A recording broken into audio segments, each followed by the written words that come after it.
പാപ്പട്ടെക്കിലേക്ക് സ്വാഗതം. നമ്മളുടെ ടൈറ്റർ മെഷീൻ്റെ കംപ്ലൈൻ്റാണ് ചെയ്യാൻ പോകുന്നത്. ഇത് ടോട്ടലി സ്റ്റക്കപ്പാണ്. അത് കവർ റിമൂവ് ചെയ്തു നമ്മൾ പ്രോബ്ലംസ് ഫൈൻഡ് ഔട്ട് ചെയ്യുമ്പോൾ കാർബൺ ബ്രഷിൻ്റെ ബ്രഷ് ഹോൾഡർ ഫ്രീ ആയിട്ടാണ് കാണുന്നത്. പിന്നെ നമ്മൾ കേബിൾ ചെക്ക് ചെയ്യണം, പുതിയ കേബിൾ ചേഞ്ച് ഓവർ ചെയ്യണം.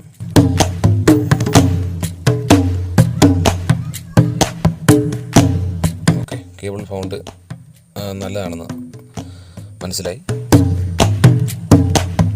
ഇനി നമ്മളുടെ ഇൻ്റർമീഡിയറ്റ് സ്വിച്ച് ഒന്ന് ചെക്ക് ചെയ്യുകയാണ്. ഫോർവേഡ് റിവേഴ്സ് സെലക്ട് ചെയ്യുന്ന സ്വിച്ച് സെലക്ടർ സ്വിച്ചാണിത്. വളരെ കെയർഫുള്ളായിട്ട് വേണം ഇതിനെ നമ്മൾ റിമൂവ് ചെയ്യാൻ. ഫോർവേഡ് റിവേഴ്സ് ഫോർമാറ്റിൽ വർക്ക് ചെയ്യാനായിട്ട് ഉപയോഗിക്കുന്ന സ്വിച്ചാണ്. വളരെ കെയർഫുള്ളായിട്ട് റീഇൻസ്റ്റാൾ ചെയ്യണം. പ്രശ്നങ്ങളൊന്നും കാണുന്നില്ല, ഗുഡ് കണ്ടീഷനാണ്. ബ്രഷ് ഹോൾഡർ ബ്രഷിൻ്റെ സാന്നിധ്യം അവിടെ കാണുന്നില്ല. സോ നമ്മൾ പുതിയ ബ്രഷ് ഇടേണ്ടതായുണ്ട്.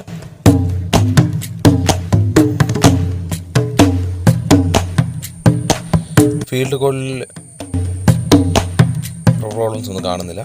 നമ്മളുടെ ഗിയർ സിസ്റ്റം, പ്ലാനറ്ററി ഗിയർ സിസ്റ്റവും ചക്കും അടങ്ങിയ കംപ്ലീറ്റ് അസംബ്ലിയാണിത്. റോട്ടർ ഉൾപ്പെടെയുള്ള റോട്ടർ നമ്മൾ റിമൂവ് ചെയ്തിട്ട് നമ്മളതിൻ്റെ ബിറ്റ് റിമൂവ് ചെയ്യാൻ ശ്രമിക്കുക. അപ്പോൾ ഇതിൻ്റെ ചക്ക് സ്റ്റക്കപ്പാണ് കാണിച്ചത്. സോ നമ്മൾക്ക് അത് റിമൂവ് ചെയ്യാൻ ശ്രമിക്കുകയാണ്.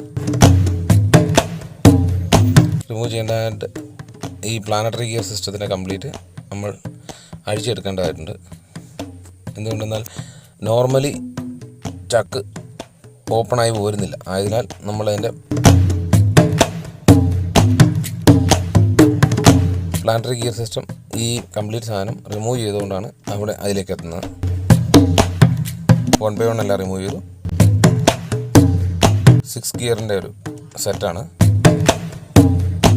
ഏകദേശം 10-15 ബോളുകളുണ്ട് ഇതിനകത്ത്, ടോർക്ക് അഡ്ജസ്റ്റ്മെൻറ്റ് ചെയ്യുന്നതിനായിട്ടുള്ള.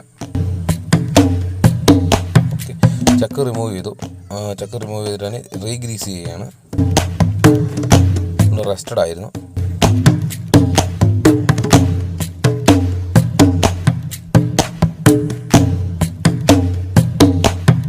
മെഷീൻസ് നമ്മൾ റിമൂവ് ചെയ്യുമ്പോൾ ഗ്രീസ് നിർബന്ധമായിട്ടും ഇടേണ്ടതാണ്. നല്ല രീതിയിൽ നല്ല ക്വാളിറ്റിയുള്ള ബെയറിംഗ് ഗ്രീസിനെ ഉപയോഗിക്കുന്നതായിരിക്കും ഉത്തമം. പഴയ കവറുകളൊക്കെ പ്രോപ്പറായിട്ട് ഫിക്സ് ചെയ്യുക. ഇപ്പോൾ കാണാൻ സാധിക്കും ചക്ക് നല്ലതുകൊണ്ട് ഫ്രീ ആയിട്ടുണ്ട്. നമ്മൾ കുറച്ചും കൂടെ ഓയിൽ ചെയ്യണം. ഓക്കെ,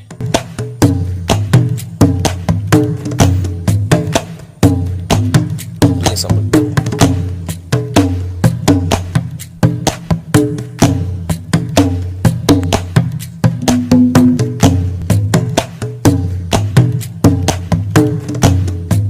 കെയർഫുള്ളായിട്ട് ബോളുകളെല്ലാം ഇൻസ്റ്റാൾ ചെയ്യുക.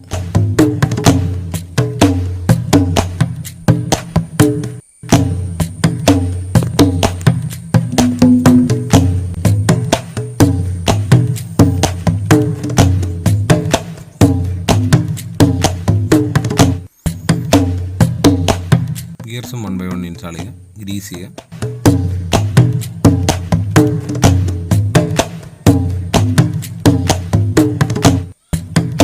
Again greasing.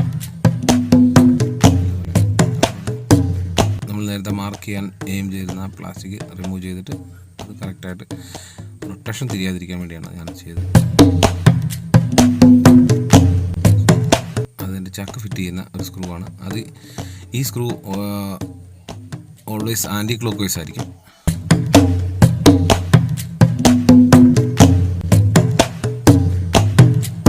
പ്രോപ്പറായിട്ട് ഫിക്സ് ചെയ്യുകയല്ല.